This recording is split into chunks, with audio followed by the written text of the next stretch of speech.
Moi, c'est Noémie Gallicchio. J'ai étudié à l'université d'Aix-Marseille, d'abord en médecine avant de me réorienter en droit. J'ai suivi un master 1 en droit du numérique et un master 2 en contentieux de la responsabilité et de l'indemnisation. J'ai toujours travaillé à côté de mes études et c'est vrai que d'avoir le créneau du travail compris dans le cadre de la formation universitaire, ça permettait de ne pas avoir rajouté un emploi du temps supplémentaire en fait consacré à un travail autre. Et en plus, ça permettait d'avoir des connaissances en plus et d'avoir un travail lié à la formation théorique.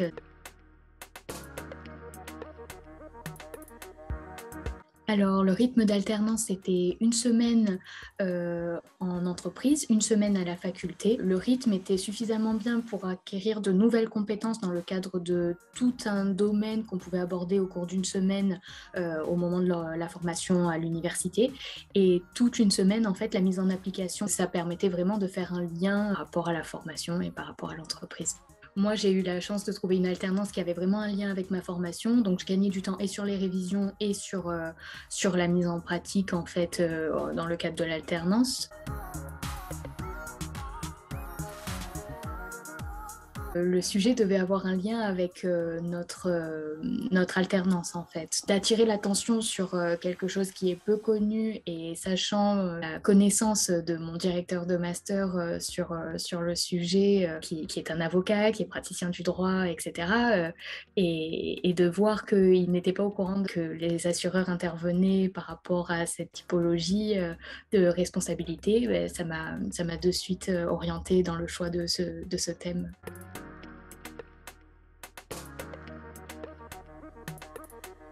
Beaucoup de fierté et que le travail finit par payer. J'avais peur en fait des réticences d'une part, même au niveau de mon directeur de mémoire, il m'a de suite dit attention à pas parler trop pénal puisque mon master il est orienté en civil, mais attention aussi à l'objectivité, de pas se lancer dans des prises de position, de rester assez neutre dans le mémoire. La note m'a montré que j'ai su relever le défi, donc je suis très contente.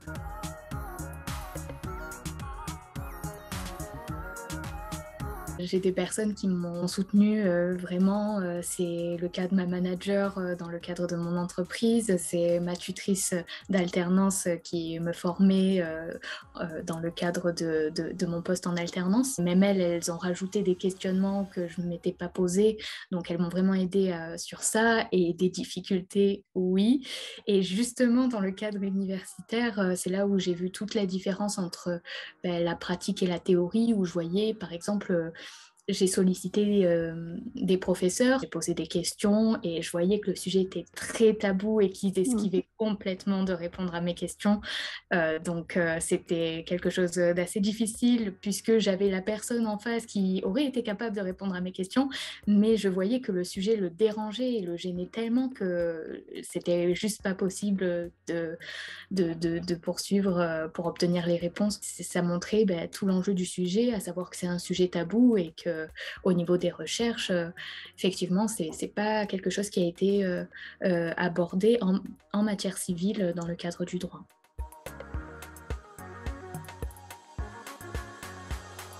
Je poursuis le même travail que ce que je faisais dans l'alternance. L'alternance, elle m'a permis de découvrir déjà une véritable passion pour ce métier. Leur sinistre, j'en avais pas connaissance.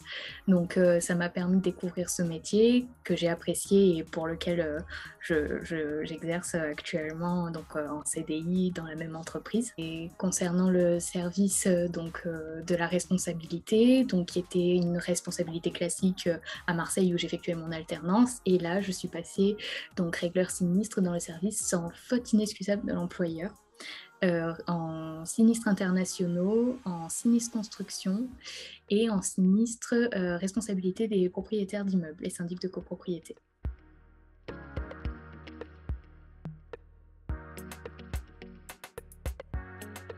c'est à une assez grande échelle vu que je suis chez AXA. Au niveau de la mixité, au service de Marseille, c'était une équipe exclusivement féminine. Au niveau hiérarchique, il faut remonter un certain nombre d'étapes avant de retomber sur un profil masculin. Donc c'est vrai que oui, le profil féminin est assez dominant en fait dans le secteur des assurances et je peux que le confirmer en étant sur Bordeaux et en voyant une équipe aussi à majorité féminine. Mais il y a aussi des personnes qui se consacrent à ce qu'on appelle le réseau Mixine. Donc en fait c'est un réseau AXA justement mis en place pour le respect de la mixité, de l'inclusion et non seulement une mixité donc entre différents sexes, mais également une mixité de manière générale par rapport au handicap ou par rapport aux particularités de chaque personne de l'entreprise.